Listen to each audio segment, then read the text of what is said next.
6h midi, Sud Radio Média, Valérie Expert, Gilles Gansman. Bonjour à toutes et à tous, bonjour Gilles. Bonjour mardi 16 février, vous avez chaud, vous êtes en t-shirt. Oui, mais parce qu'il fait chaud. C'est vrai, mais dehors il fait froid. Nathalie Marquet-Pernot, bonjour. Merci d'être avec nous ce matin. On va parler de Jean-Pierre Pernaut, de ces petites... Voilà, oui, que j'aimais infiniment, avec qui j'ai eu partagé des moments formidables. C'est quelqu'un de très généreux, je le dis à chaque fois, mais je trouve que c'est important dans ce métier de le redire. Quelqu'un qui partageait l'antenne et qui était un très très grand professionnel. Et quelqu'un de... Voilà, nous manque vraiment. Il te manque à toi, au tutoie, mais il manque... je pense à tout le monde. On va parler de ce livre, Un signe de toi, son âme guide mes pas. Ce sont les derniers jours de Jean-Pierre. On va y revenir avec vous et puis sur la polémique que ça a déclenché avec le vaccin. Mais tout de suite, on va... Oui, parce que vous avez fait beaucoup de médias, beaucoup de promotion du livre. Vous avez été surpris qu'on retienne que ça, parce que la différence, c'est qu'avec Valérie, nous, on lit les livres et je trouve qu'il y a des choses beaucoup plus intéressantes sur votre rapport, sur la façon dont Jean-Pierre vivait avec vous, parce que on peut le dire, vous aviez des caractères opposés et vous êtes plus dans la démonstration et lui plus dans la discrétion, et c'est ça qui était intéressant dans le livre, dans ce que vous racontez. C'est-à-dire que vous êtes un peu impudique et lui est dans la pudeur. Oui, merci de le préciser, ça me fait vraiment très plaisir. Parce que oui, je raconte la belle histoire d'amour qu'on avait tous les deux. Si j'ai écrit ce livre, c'est pour aider les gens qui ont un deuil, qui passent par un deuil, parce que c'est extrêmement compliqué.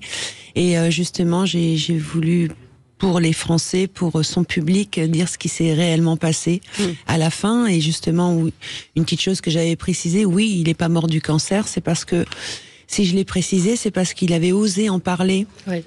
Voilà, de dire, voilà, j'ai un cancer des poumons, je vais me battre, il a donné une parole pour tous les gens qui se battaient pour le cancer des poumons. Et c'est juste pour ça que j'ai précisé que non. Pour donner un espoir à ceux qui se battent, justement. Mais ça vous gêne pas d'être devenu un totem des anti-vaccins? Ah si, parce que moi je suis pas du tout pour ça. Ça regarde chacun a sa vision. Voilà, moi je n'ai rien eu contre les vaccins. J'ai été moi-même vaccinée 3 fois. Je dis juste que sur certaines personnes, quand on a un protocole important, ça fragilise, et malheureusement, voilà, c'est ce qui se passe. Les médecins, c'est le bénéfice-risque aussi, c'est-à-dire que le bénéfice pour Jean-Pierre ou pour un malade du cancer ou qui a des problèmes de santé, le bénéfice était certainement plus important que pour lui, pour le protéger. Mais bon, on va pas rentrer là-dedans. Après, on n'a pas assez de recul, de toute façon, personne ne peut y répondre. Non. On va y revenir, on va en reparler, mais c'est le zapping, comme tous les jours. Mais bien sûr. Sud Radio Média, l'instant zapping. Valérie, un raz de marée pour le caucus de l'Iowa pour Donald Trump. Alors, vous avez vu quand même que 30 minutes après le début des votes, que les chaînes américaines donnaient déjà l'ancien président vainqueur. Dans le 20h de France 2, on découvrait que les méthodes et la provocation de l'ancien président n'ont pas changé. Il rêve d'assommer ses rivaux dès le premier jour de la primaire. Dans l'Iowa paralysé par la neige, jusqu'à la dernière minute, Donald Trump a appelé ses partisans à aller voter. Et tant pis pour le risque de verglas sur les routes. Même si vous mourrez après le vote, ça vaut le coup. À 10 mois de l'élection, tous les sondages promettent le même casting qu'il y a 4 ans. Un duel de vétérans où les outrances sont déjà quotidiennes. On est passé de Joe l'endormi à Joe l'escroc. Une impression de déjà-vu et une campagne où tous les coups semblent permis. C'est un loser. De l'autre côté, Joe Biden, 81 ans, sans vrai rival chez les démocrates et qui se pose en dernier rempart des valeurs de l'Amérique. C'est quand même fort de dire, même si vous mourrez, allez voter. Après, vous pouvez mourir. C'est du Donald Trump. Et hier, le patron des Républicains, Eric Ciotti, était l'invité du 20h de TF1 et il a une punchline remarquée. Elle a quitté notre famille politique. Naturellement, je ne vous dirai pas ce soir que ça ne m'a pas touché, d'autant que c'est une amie. Ça nous a heurtés. J'ai trouvé ce choix incohérent avec le maintien dans notre famille politique. On ne peut pas être dehors et dedans. J'ai été élu, nous avons été élus sur un mandat d'opposition, non pas pour une opposition systématique, mais pour servir des convictions, des valeurs. Pour moi, la politique, c'est pas la Star Academy, c'est pas on rentre, on sort... C'était sur Rachida Dati, évidemment. C'est pas la Star Academy. Alors, ce qui est incroyable, c'est que c'est Rachida Dati, la première, qui avait fait cette punchline. La politique, c'est pas la Star Academy en 2011. Qu'est-ce que vous pensez de votre, puisque vous êtes aussi comédienne, vous allez au théâtre, de votre nouvelle ministre de la Culture? Oula. Vous la connaissez, Rachida Dati? Vous l'avez déjà rencontrée? Non, mais elle était à l'enterrement de Jean-Pierre. Elle était là. Donc, ça m'a touchée. J'allais dire l'ironie, c'est Rachida, j'allais relire ma phrase. L'incroyable, alors ça c'est quand même incroyable, la nouvelle de Nordal Lelandais qui va être papa en prison. Évidemment, la famille et ses victimes sont choquées, comme l'indiquait hier sur BFM l'avocat des parents d'Arthur Noyer qui a été tué par Lelandais en 2017. On sait que Nordal Lelandais est quelqu'un de dangereux, aussi bien pour des adultes que pour des mineurs, que pour ses cousines, que pour ses petites nièces. C'est quelqu'un d'extrêmement dangereux. Tout ce qu'on peut espérer pour ce bébé qui vient de naître et qui n'a rien demandé à personne, c'est qu'il soit en tout cas protégé par la justice. Protections qui seront appliquées pour préserver l'enfant qui est né de cette relation. Ça vous choque? Ah, mais bien sûr que ça me choque. C'est horrible, horrible. Comment ça peut se passer, quoi? C'est pas possible. Moi, je pense aux parents de Maëlys, c'est vraiment. Je suis écœurée. Et puis le bébé, comment il va se construire avec comment un père, il démarre dans la vie avec et un tout. père condamné pour viol et meurtre d'une enfant. Il va le porter sur lui toute sa vie, quoi. C'est horrible. Alors, on sait que Jean-Pierre Pernaut est un fumeur invétéré. Moi, je l'ai toujours connu, la clope au bec. Aujourd'hui, ce n'est plus la clope qui fait des ravages dans les cours d'école, vous qui êtes maman, mais la puff. Et malgré son interdiction, il y a une nouvelle puff, Valérie, qui est la puff 9K. Elle est encore plus puissante. On apprend des choses. Mais oui, chez les collégiens, Quotidien a fait la sortie des écoles. Mais c'est quoi la puff 9K qui fait fureur chez les jeunes ?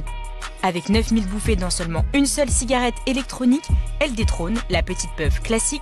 Problème, ce bout de plastique XXL équivaut à 18 paquets de cigarettes. Direction un lycée parisien pour comprendre ce phénomène. Est-ce que vous savez ce que c'est ? C'est une puff ça, madame. C'est une grosse puff 9K. Ce qui est bien, c'est que c'est pas cher et que c'est rentable. Sur la durée, c'est mieux que d'acheter des petites puffs qu'on trouve au tabac, qui sont 900 taf. Là, on a 9000 taf et ça tient sur 3 semaines. Fumer pour pas cher, c'est l'argument principal. On a voulu savoir comment les jeunes se procurent cette fameuse puff, alors qu'elle est interdite aux mineurs. Je la commande souvent sur Snap ou en tabac ou dans une épicerie. On connaît quelqu'un et on lui demande et il vient, il se déplace et on lui achète. Moi avant j'en vendais, je les achetais en gros à des grossistes, 5 € pièce, 6 €. Et ça a du succès, t'en vends beaucoup ? Ouais, beaucoup j'ai vendu. Moi je vends, je prends mes sous et après c'est fini. 6 € pour 18 paquets de cigarettes concentrées dans une puff 9K. Oh mon Dieu. Vous avez beaucoup fumé, hein, Nathalie ? Oui. Énormément. Énormément. Vous vous êtes arrêtée? J'attendais cette question. J'avais arrêté pour soutenir Jean-Pierre, bien évidemment. Qui lui s'était arrêté, j'imagine. Du jour au lendemain, obligé, parce que on devait l'opérer, donc il avait 15 jours pour arrêter. Donc il a arrêté et en fin de compte il a vraiment dit mais qu'est-ce que j'étais idiot parce que c'était tellement facile d'arrêter. Donc il s'en est voulu énormément bien évidemment et il dit c'est vrai qu'on pense toujours que ça arrive qu'aux autres. Et les jeunes aussi il faut qu'ils fassent attention parce qu'on peut avoir des cancers des poumons à 20 ans, c'est pas que à 60 ans ou 50 ans, ça arrive à n'importe quel moment et souvent les jeunes c'est pour la frime. D'ailleurs moi j'ai commencé comme ça, vous vous rendez compte, j'avais 14 ans mais vous avez commencé à 14 ans. Qu'est-ce que je regrette mais à l'époque on n'était pas informés comme maintenant. Mais vos enfants fument? Ma fille, mais ça y est, elle commence à s'arrêter et mon fils, pas du tout. Alors là, il ne supporte pas la cigarette et c'est très très bien. Et ma fille, elle commence à s'arrêter. Elle voit que ça sert à rien et... Parce que c'est ça le problème de la puff, c'est que ça met l'habitude d'avoir quelque chose. Oui, puis ça fait bien. Oui. Hein, ça fait bien. Laurence me dit, j'en ai vu à 1,50 €. Voilà. Donc, mais c'est peut-être les petites, c'est pas les 9K. Dark Vador. Oui. En fait, elles sont fluorescentes dans la nuit. Et horrible. Ça, vous voyez que c'est un bon son. Vous avez commencé à me dire, on en apprend des choses. Mais non, mais j'étais parce que j'étais très étonnée. Vous avez votre réunion alors que je vous ai gâté pour mon dernier son. allez-y. Vous allez voir, en plus, vous voyez, je suis gentil avec vous. Oui. Direction Hollywood, avait lieu, avec 4 mois de retard, à cause de la grève des scénaristes et des comédiens, la cérémonie des Emmy Awards. Énorme succès pour The Bear, avec 6 trophées. Série que l'on peut voir en ce moment sur Disney+. C'est les coulisses d'un restaurant et c'est formidable. Donc The Bear, on a eu... On dit pas The Bear? Oui, alors vous dites The Bear. Qui a reçu 6 awards. Et qui a eu 6 awards aussi? Succession. Succession. Allez, musique.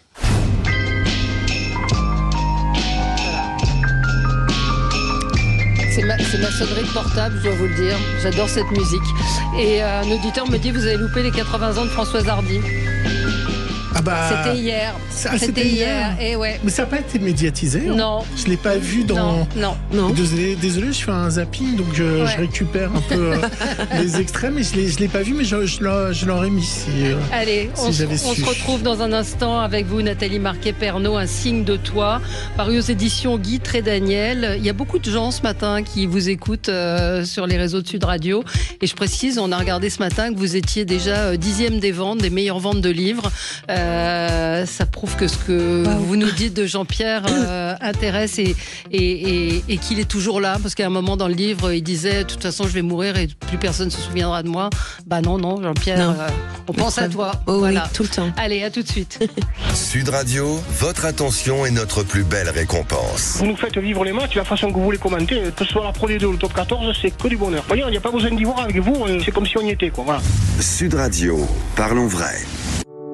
Cette semaine, écoutez le Grand Matin Sud Radio et gagnez votre séjour d'exception. Une nuit au somptueux hôtel Le Clair de la Plume, ensuite avec les petits déjeuners et votre dîner au bistrot à la ferme Chapouton. Découvrez la carte co-signée par le célèbre chef Glenn Viel. Une expérience gastronomique incomparable vous attend au pied du château de Grignan en Drôme provençal, au cœur de la première région productrice de truffes en France, avec Sud Radio et l'hôtel Le Clair de la Plume. Sud Radio, parlons vrai. 2500 €, voire conditions en magasin. Sud Radio Média, l'invité du jour. L'invité du jour, c'est Nathalie Marquet-Pernot, Un signe de toi, son âme guide mes pas. C'est paru aux éditions Guy Trédaniel. Et Gilles a raison de dire, on parle beaucoup de ce que vous avez pu dire sur le vaccin. C'est-à-dire que vous dites qu'il avait guéri de son cancer, mais... Les médecins m'ont dit, ne dites pas qu'il est mort, dites qu'il est mort d'un cancer du poumon. Mais Jean-Pierre était quand même très malade, avait été très affaibli. Donc c'est vrai que ce discours sur le vaccin, hier soir vous étiez chez Cyril Hanouna, ça relance la polémique sur le vaccin. Vous en avez conscience? Est-ce que vous regrettez d'avoir dit ça aujourd'hui? Oui, bien sûr. Moi, ce que je regrette, c'est qu'on retient ça du livre. Oui, oui, Gilles a raison de dire qu'il y a beaucoup d'autres choses dans le livre. Il y a tellement plus les important. Derniers jours de Jean-Pierre, les derniers mois. Pardon ? Et puis vos enfants dedans, le rapport entre... Le rapport avec mes enfants, mais on retient ça. Alors c'est sûr que certainement un argument de vente, ça doit fonctionner, mais ça détourne aussi... pour moi, j'ai pas envie d'avoir cet argument de vente pour faire vendre mon livre, ça c'est évident. Mais vous regrettez de l'avoir écrit, de l'avoir dit comme ça ? Non, je regrette pas ce que j'ai écrit, je regrette jamais ce que je dis, mais parce que moi, voilà, c'est mon opinion personnelle, vraiment personnelle. Et avec Jean-Pierre, on en a parlé aussi à l'hôpital. On en avait beaucoup parlé parce que quand il avait fait son PET scan et qu'il dit super, j'ai plus de cancer, mais maintenant je suis cloué dans le lit à l'hôpital et je ne sais pas ce que j'ai, c'est quand même bizarre après mon 3e vaccin. Et moi, je lui dis mais je t'avais dit de pas le faire. Mais bon, lui, il faisait confiance à la médecine. Il avait fait ses 2 premiers vaccins. Il avait rien eu du tout. Tout se passait très très bien. C'est pour ça qu'il a été faire son 3e. Mais c'est vrai quand on fait de la radiothérapie, il n'y a pas de recul, c'est tout. Mais c'est vrai que ce vaccin a sauvé des millions et de millions de gens. Oui, puis c'est la question, ce que disent les médecins, du bénéfice-risque. C'est-à-dire que Jean-Pierre aurait eu le Covid dans l'état dans lequel il était, ça aurait pu lui être fatal aussi. Enfin, il y a ces deux... Et puis parmi les millions de gens qui sont vaccinés et qui meurent, on peut pas toujours établir la relation entre les deux. Il y a ceux qui mangent... Là, on va rentrer dans votre... dans ce que vous dites. Juste une question. Je peux finir ma phrase ? Oui. Il y a aussi des gens qui vont avoir mangé du chocolat et vous allez dire voilà, on va faire le lien de cause à effet. Voilà, elle a pris 10 kilos et l'autre pas. Non, mais on peut mourir après avoir bu du thé ou autre. Mais bon, Gilles. Je peux parler. Oui, vous pouvez parler. Faut lever le doigt. Non, on se connaît depuis 7 ans. Je m'en doute bien. On se taquine avec Valérie. Oui, enfin oui, non, on se connaît plus de 20 ans, Allez. pardon. Mais voilà. Non. Oui, c'est vrai. Oui, je voulais dire, est-ce que vous êtes senti pris en otage hier chez Cyril Hanouna? Parce que d'un seul coup, le débat a dévié. Vous avez pas vraiment parlé de votre livre et d'un seul coup, vous êtes devenu, ce que j'ai dit tout à l'heure en début d'émission, un totem. Est-ce que ça vous a surpris ou choqué? Oui, j'ai été très surprise parce que je m'y attendais pas du tout. Moi, je pensais, puis je pensais qu'on allait vraiment parler du livre. Bon, je m'en doutais qu'il allait parler 2 minutes de ça, mais en faire pratiquement toute une émission, j'ai été choquée. Je savais plus quoi dire, quoi, parce que j'avais pas envie qu'on me mette cette responsabilité sur moi, quoi, du tout. Donc, parce qu'il y a une responsabilité, bien évidemment. Ouais. Jean-Pierre est présent dans tout ce livre. Il est présent dans votre vie aussi. Il vous envoie des signes, toujours. Oui, toujours. Ouais. Encore hier. Enfin. Vous allez peut-être pas le comprendre, mais moi je le comprends bien. J'ai été faire les 12 coups de midi avec Jean-Luc Reichmann et je descends du taxi et en descendant du taxi, je dis bon chérie, je pense que tu vas m'accompagner parce que je lui parle toujours. Hein. Ouais. Je pense que tu vas m'accompagner parce que je vais voir ton pote. Et j'arrive à la réception et d'habitude il y a toujours quelqu'un qui est là pour me chercher, pour m'emmener en loge. Et là il y avait personne, donc j'attendais. Et il y a un homme qui rentre. Et qui dit voilà, je suis là pour remplacer quelqu'un parce que quelqu'un devait être malade sûrement. Et l'autre personne en face, il dit mais votre nom, Monsieur Dubois. Oh, j'ai eu un choc parce qu'à l'hôpital, Jean-Pierre, on a dû changer le nom. Pernot, vous pouvez pas le garder par rapport au paparazzi. Ouais. Et il s'appelait Gérard Dubois, Jean-Pierre. Et là, j'ai dit mais c'est dingue. Parce que quand même, à ce moment-là, et je venais de lui parler. C'est parce que je venais de lui parler en descendant du taxi. Et c'est Monsieur Dubois qui m'a accompagné en coulisses après. Oui, mais si on était cartésien, on pourrait dire il y a plein de Monsieur Dubois auxquels vous n'auriez pas fait attention. À ce moment précis, quand je descends à 4 secondes après, quoi, c'est quand même dingue. Non, après j'ai des trucs encore beaucoup plus forts, la télé. Oui, la télé. Ça m'a fait sourire parce que vous le dites, hein, Jean-Pierre Pernaut n'était absolument pas geek, hein, la technologie c'était pas son truc. Du tout. Et un des signes, c'est cette télé qui s'allume et qui s'éteint, mais pour votre fils, pour vous, 3. Et quelle explication vous avez, ça? L'explication, c'est lui qui dit coucou, je suis là, je ne vous oublie pas. Et en plus, c'était donc à 4h du matin, et en plus je déconne, et je dis Jean-Pierre, mais il est 4h du matin, j'ai envie de dormir, je me lève tôt demain matin. Et j'ai filmé en plus, hein, sur mon téléphone portable, j'ai tout filmé. Et donc je filme des télécommandes devant, et chaque fois la télé se rallume tout seul sur LCI, la dernière chaîne pour qui il a travaillé. Et en plus, les premières paroles, c'était un médecin qui parlait du cœur. Et comme son cœur a lâché à la fin. Qu'est-ce que vous répondez aux gens qui vous dites mais elle est timbrée? Mais je m'en fous. Je m'en fous qu'on pense que je peux être timbrée parce que moi, je suis 100% sûre. Et je peux comprendre ces gens, hein, c'est pas grave, mais c'est dommage pour eux. Mais plus tard, là-haut, comme Jean-Pierre, il avait des doutes aussi. Et avant qu'il parte, Jean-Pierre, juste au moment où il est parti, j'ai dit, tu verras chérie, tu vas me dire, merde, elle avait encore raison. Et il y a un truc très surprenant parce que 3 mois après, j'étais dans un salon du livre, je rencontre une voyante. Ah ouais, ça c'est incroyable ce passage, vous racontez ça. C'est incroyable. Et elle me dit, il me dit de vous dire, et merde, elle avait encore raison. Et elle ressort la même phrase.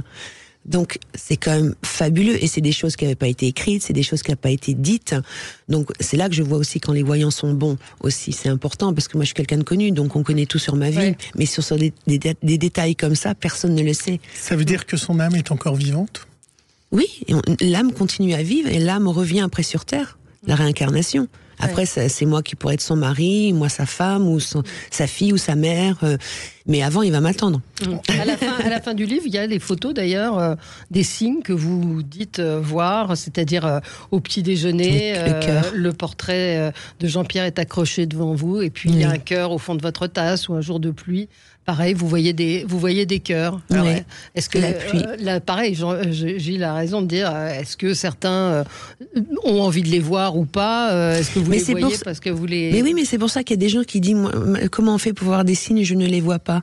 Mais parce qu'il faut être très attentif, être sensible. Et moi je vois, et je les vois parce que c'est au moment où je pose des questions à Jean-Pierre. Bien sûr, par exemple, je parle beaucoup des plumes, des signes des plumes. Bien sûr, c'est pas parce que je vais trouver une plume par terre que je vais dire c'est Jean-Pierre. C'est pas parce que je trouve une plume par terre que je vais dire c'est Jean-Pierre. Non, la plume sera pour moi au moment où je pose une question et dans les 5-10 minutes qui suivent, j'ai ma plume. Et vous racontez d'ailleurs, vous êtes, je crois, aux Maldives ou aux Caraïbes, et vous vous baignez, je pleure, vous demandez un signe, il y a une petite plume, vous dites bon... Franchement, tu pourrais faire plus fort, je me retourne, je nage, une grande plume blanche. C'est énorme. Et tout ça, j'ai des preuves, j'ai des amis qui sont là, comme quand je disais que Jean-Pierre n'avait pas passé ses 72 ans, j'en ai beaucoup parlé à Karine Le Marchand, qui était mon amie, qui est toujours mon amie, qui est mon amie, et que j'étais tellement mal et fallait que je me confie. Voilà, c'est pas des paroles en l'air, c'est des choses où chaque fois j'ai des témoins. Ce qui s'est passé quand j'ai chanté pour Tout le monde chante contre le cancer, la photo qui change sur mon téléphone, alors que ça a toujours été mes enfants depuis des années et des années. Et il y avait Élodie Gozin qui était à côté, qui s'est mise à pleurer. Elle m'a dit oui, ça c'est un signe de Jean-Pierre. Et elle s'est mise sur une heure miroir, 21h21. Donc ça fait beaucoup de signes. Vous avez décidé de raconter les derniers jours de Jean-Pierre avec parfois on se dit est-ce que Jean-Pierre aurait voulu qu'on raconte ça ?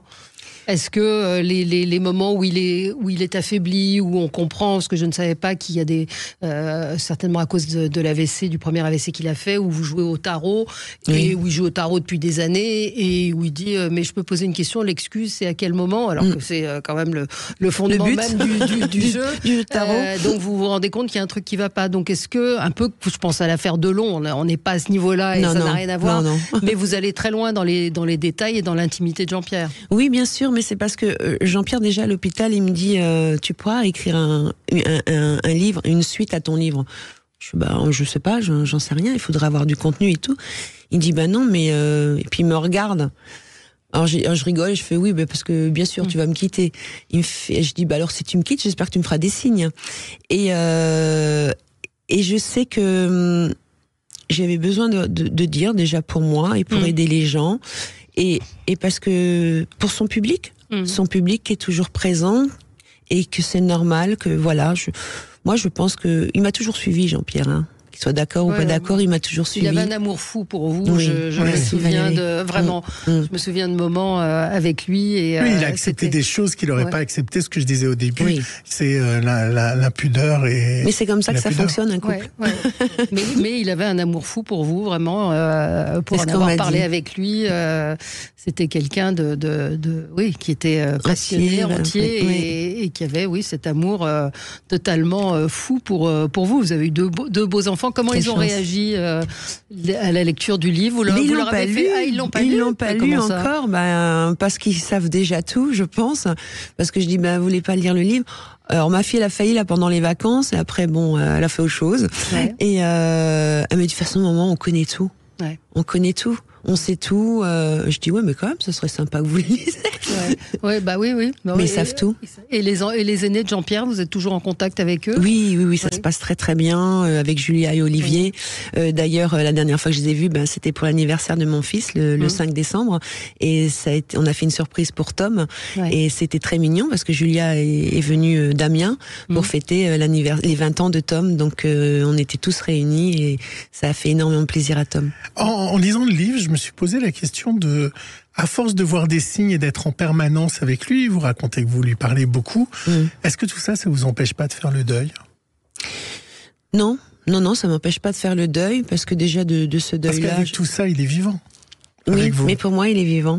Je sais, c'est compliqué à comprendre. Il est vivant, mais dans un autre monde, bien sûr. Lui, il veut que je fasse, il veut que je continue ma vie. Il veut me voir heureuse. Ça, c'est évident. Et pour que lui soit bien, moi, je veux qu'il soit fier de moi, parce que je sais qu'on nous voit de là-haut. Je sais, je sais à 100%. D'ailleurs, la preuve, quand vous regardez, quand on parle des EMI. Mort imminente, les gens qui sont morts pendant quelques instants, qui voient ce tunnel blanc, qui voient l'amour inconditionnel, qu'ils arrivent à raconter tout ce qui se passe dans la salle, tout ce que les médecins ont dit, que leur femme était dans leur cuisine. Enfin, il y a toutes ces choses-là où l'âme, justement, ils ont vu leur corps sur le lit d'hôpital, enfin la table d'opération. Et eux, ils sont montés là-haut, qu'ils ont vu des amis, des gens proches, et c'est des millions de personnes qui parlent, qui font qui parlent de ça, qui racontent ça.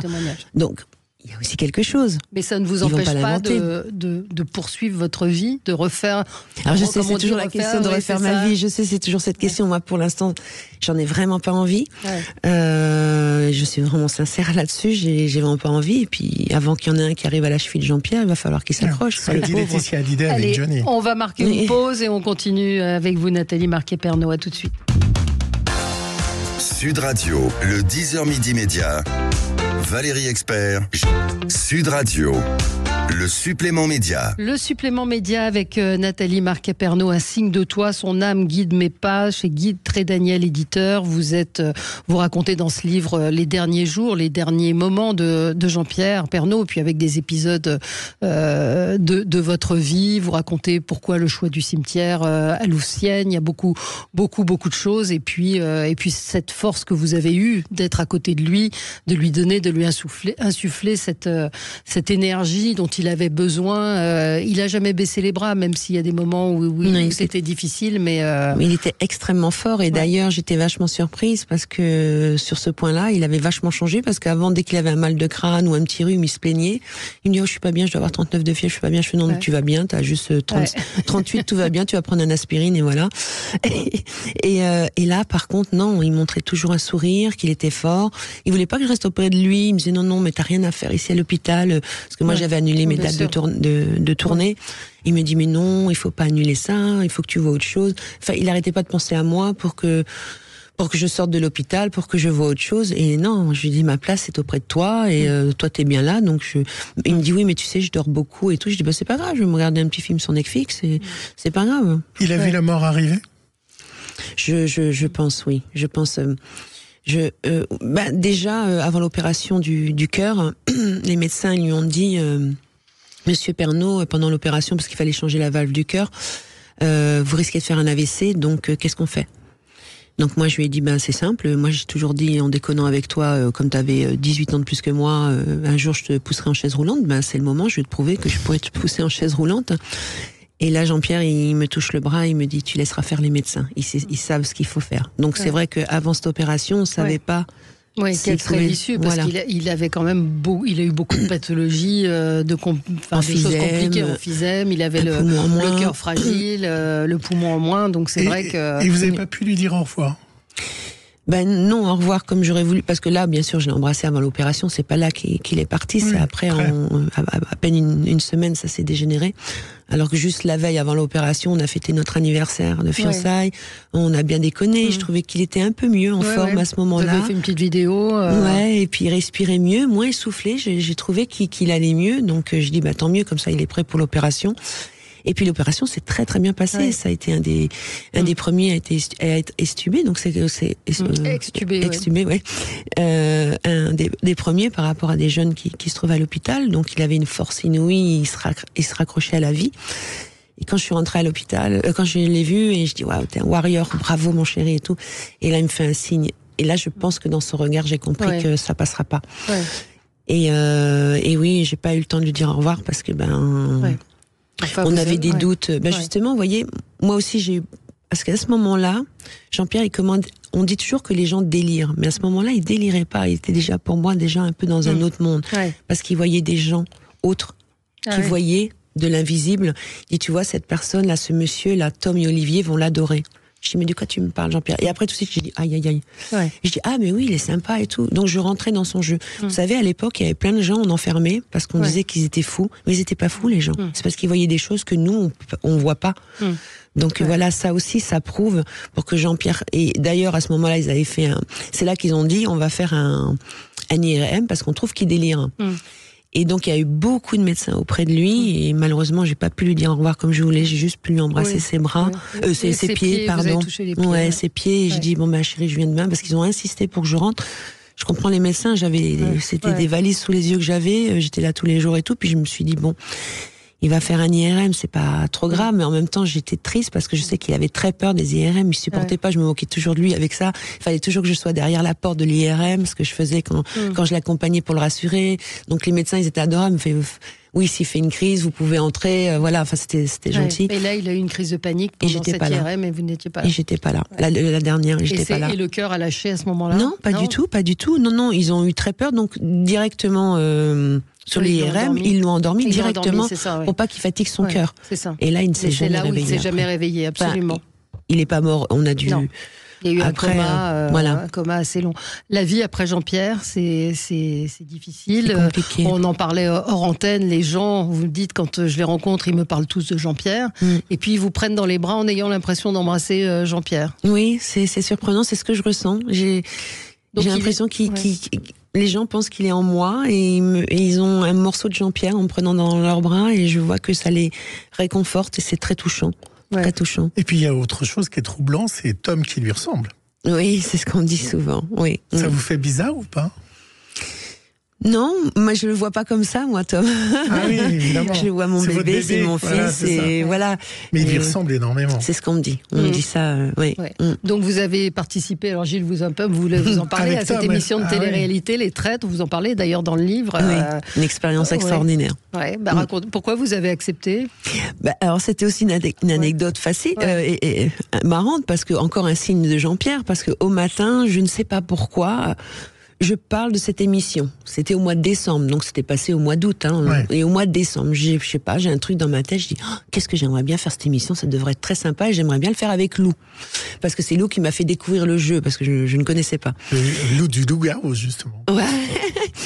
Et donc je prends ma voiture pour faire des courses et clac, boum, un message, bonjour, on aimerait bien vous voir pour passer le casting pour Les Traites avec votre fils. Waouh, Jean-Pierre, tu m'as entendu. Je suis désolée, c'est mon amour qui m'a envoyé. Et là, j'ai dit bien évidemment, déjà, je vais appeler mon fils pour voir si, par rapport à ses études, parce que les études d'abord, et s'il était d'accord. J'ai dit, moi, je peux pas prendre la décision pour lui. Ce que je sais, c'est que ma fille aurait été d'accord tout de suite, mais mon fils, ça, je ne sais pas. Et quand j'en ai parlé à mon fils, il m'a dit, écoute, ça tombe très bien par rapport aux examens, je pourrais travailler là et là, et il n'y a pas de souci, maman, avec plaisir. Ouais, vous vous êtes beaucoup trompé sur Les Traites. Vous avez eu des convictions qui étaient complètement à l'opposé. Mais grave. Vous étiez sûr et autres. Ça vous a fait bizarre de voir à quel point vous pensiez quelqu'un de coupable qui ne l'était pas ? Oui, mais c'est parce que ces gens-là faisaient tout pour montrer qu'ils étaient coupables. Je ne sais pas, quand il y avait j'ai oublié son nom, Vincent, qui prend pas l'amulette. Alors si au début, moi j'étais à fond sur Juju, mais après dans le jeu, on fait des jeux et justement l'autre il veut pas prendre l'amulette, donc j'oublie Juju et je suis sur lui. Après, moi j'étais sur comment elle s'appelle? Sur Natacha Saint-Pierre? Non. Oh, ma pupuce, elle va m'en vouloir. Caroline. Pardon, Caroline. J'étais sur Caroline et... Oh, oui, trouvez-moi ce matin, je suis fatiguée. Oui, c'est Jean-Pierre qui veut ouais. Mais qu'est-ce que ça vous a apporté, ce jeu? Ça vous a amusé, diverti? C'était très marrant parce que je suis quelqu'un qui déteste le mensonge, qui déteste mentir, et on se surpasse, et surtout c'est pour une association, et je suis ravie que Juju ait gagné parce que grâce à elle, 3 associations ont pu bénéficier de l'argent. Donc c'est magnifique, on a tous gagné. On était avec mon fils et jusqu'à la fin. C'est énorme, c'est quelque chose de très très rare quand même, surtout parce que tous les couples ont été séparés.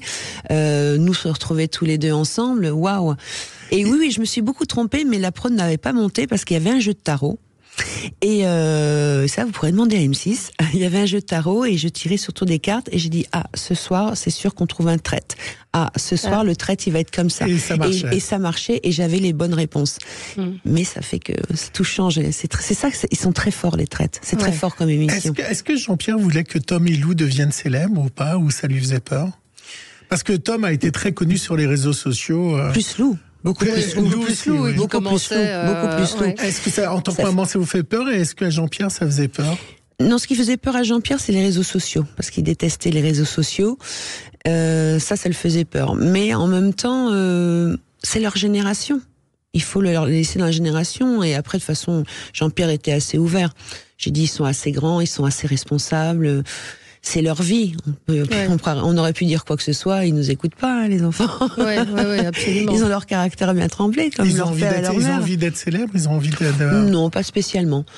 Non. Après, ma fille, je sais qu'elle aimerait bien faire de la radio, présenter l'émission. Aujourd'hui, elle est influenceuse. Influenceuse, et puis elle a le bagouze, quoi. Elle est très très forte, et elle est comme son père, elle dit ce qu'elle pense, des fois un peu trop, mais elle est fonceuse, elle a peur de rien, elle a la tchatch, elle connaît plein de choses, elle est surprenante. Elle est surprenante. Et vous, comment vous envisagez les mois, les semaines, les années à venir?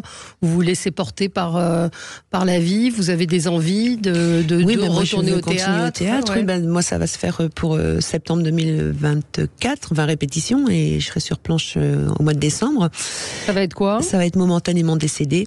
Ouais. Donc, c'est toujours une pièce. Oui, c'est quand même. Et ça aussi, vous voyez, c'est encore un signe. Ouais. Voilà. Et c'est quoi, merci cette pièce? de dire. Voilà, oui, évidemment. Et c'est quoi cette pièce? Moi, je vais être directrice d'un EHPAD, justement. Et puis, donc, il y en a un qui est mort, mais il ressuscite. Enfin, c'est pas le mort qui ressuscite, c'est un autre. Enfin, c'est toute une histoire complètement délirante. Il y aura qui avec vous? Vous avez oublié, d'accord. Bon, parce qu'on vient de faire l'affiche, là. D'accord. Bon. Et donc, vous allez commencer à répéter. Non, on répète qu'à partir de septembre 2024, c'est pour ça. On vient de signer les contrats, on vient de. Voilà. Et juste se revenir, parce que je vois un auditeur qui nous fait bravo avec Jean-Pierre avec des mains en prière. Est-ce que Jean-Pierre imaginait, Gilles, vous avez posé la question en antenne, est-ce que Jean-Pierre imaginait l'amour que les gens lui portaient, toute cette onde de choc qu'il y a eu quand il est décédé, et tous ces témoignages. Ah non. Il y a le succès des émissions de télé. Oui, il y a eu tout ça. Non, de là-haut, il doit être très très fier. Déjà d'une chose, TF1 qui a baptisé le plateau du 13h à Jean-Pierre Pernaut. Là, moi j'en ai pleuré parce que Tullier m'a demandé mon autorisation, mais là je me suis mise à pleurer. Je dis mais c'est le plus beau cadeau pour Jean-Pierre. Et puis juste une anecdote, quand il est rentré, parce qu'il a pris l'antenne 7 heures pour annoncer la mort de Johnny Hallyday. Quand il est rentré à la maison, je le regarde, j'ai fait, tu sais, j'espère que je vais mourir avant toi, parce que le jour où tu vas mourir, ça va être du délire et ça va être compliqué à gérer. Il me fait, oh là là, non, mais t'inquiète pas, d'ici là, on m'aura oublié. Non, Jean-Pierre, c'était un terre Anne-Marie d'amour. C'était incroyable. Il était tellement humble. Il n'arrivait. D'ailleurs, c'est dingue. N'importe où il se présentait, il serrait la main. Bonjour, je m'appelle Jean-Pierre Pernaut. Et les gens le regardaient, ils fait, oui, je sais, monsieur Pernaut. Toujours. On va arriver à l'anniversaire des 2 ans. Ça va vous fait peur, le 2 mars?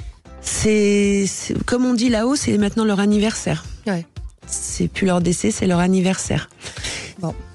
Un signe de toi, son âme guide mes pas, c'est aux éditions Guy Trédaniel. Nathalie Marquet-Pernaut, merci d'avoir été avec nous, Nathalie, et à bientôt. Merci Gilles, merci Valérie, merci beaucoup. Merci. Tout de suite les débats.